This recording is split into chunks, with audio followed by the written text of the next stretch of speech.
pour se protéger des hivers froids, il y a d'un côté les pardessus classiques en laine et cachemire aux longueurs variables, du 3/4 au modèle long, et de l'autre les doudounes, la référence phare pour l'hiver ces derniers temps. D'un côté, un traditionnalisme sobre et de bon aloi, et de l'autre, l'esprit de la modernité et des matières techniques. Bien que les oies et autres animaux à fourrure soient hélas mis à contribution, et pas de la meilleure manière. Entre les deux, il est possible de trouver une foule de modèles, souvent anciens, jouant dans la catégorie mi-sport, mi-urbain. Le raglan, le duffel-coat, le polo-coat et le caban.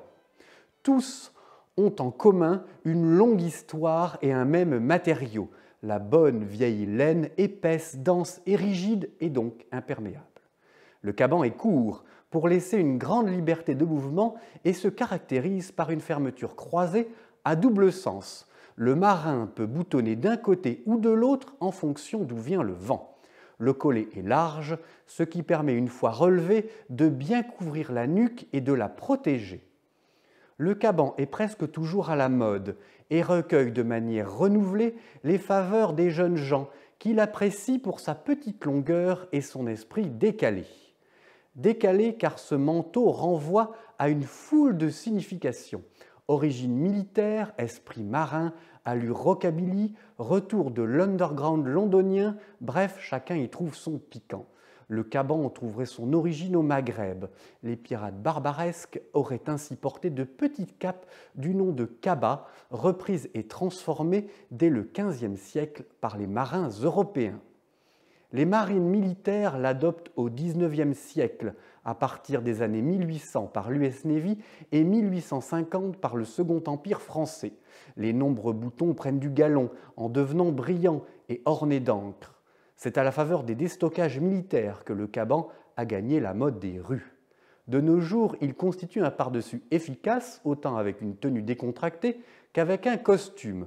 S'il ne remplace évidemment pas un manteau habillé, il faut lui reconnaître une certaine allure racée.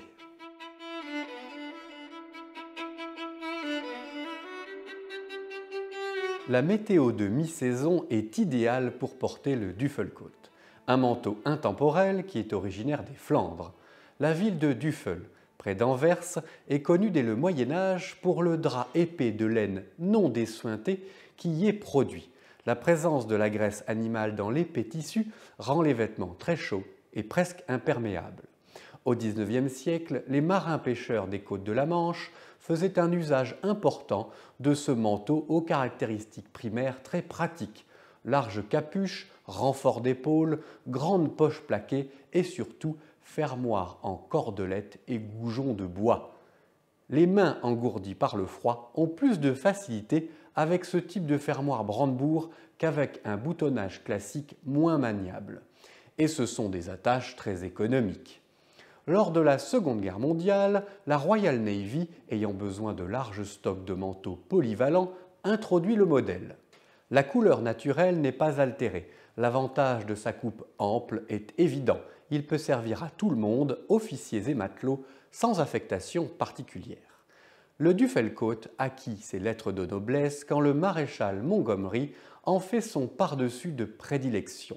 D'ailleurs, dans les pays anglo-saxons, le modèle est appelé Monty Coat, signe d'une paternité historique.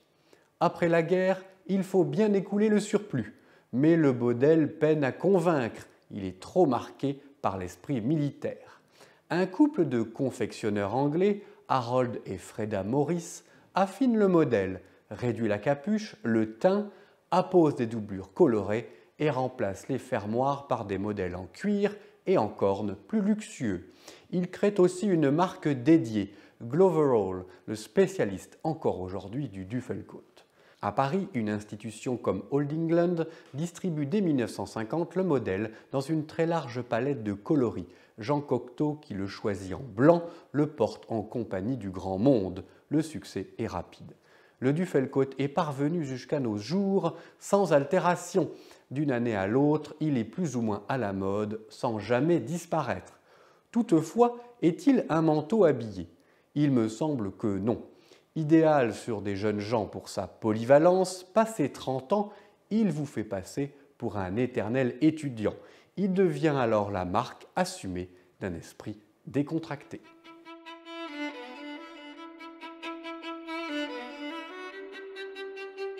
Aucune garde-robe ne saurait se passer d'un ou plusieurs pantalons gris. Ce modèle archi-classique est le complément incontournable de toutes les vestes dépareillées. Vestes de tweed ou en natté d'été, blazer bleu marine font bon ménage avec lui. Bien sûr, il est possible de trouver d'autres compléments, comme les pantalons de velours colorés, les gabardines de coton beige, les whipcords mastic ou même le jean. Mais la simplicité et l'urbanité du gris font qu'il passe partout. Par opposition aux costumes, les tenues sport ou dépareillées, composées au gré des envies du matin, trouvent là un dénominateur pratique. Le pantalon gris est inévitable.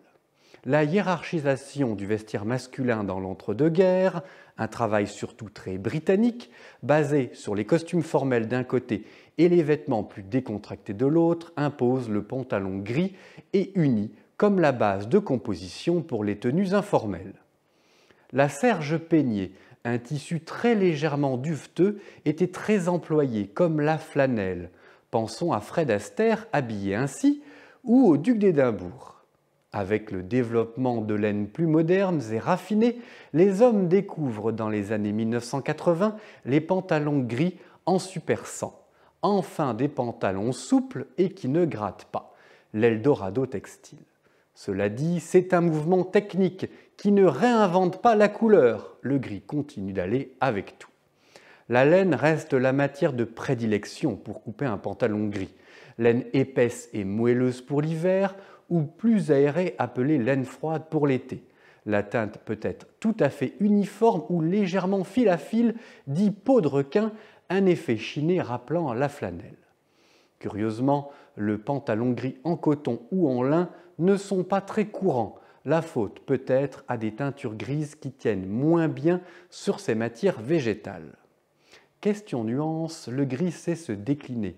Le plus polyvalent et universel est le gris moyen, dit aussi gris souris. Les messieurs plus âgés préfèrent souvent le gris anthracite, très convenable et discret. A l'inverse, les jeunes adorent le gris clair, qui oblige à des accords plus étudiés. Quoi qu'il en soit, le pantalon gris reste l'alpha et l'oméga de toute penderie qui se respecte.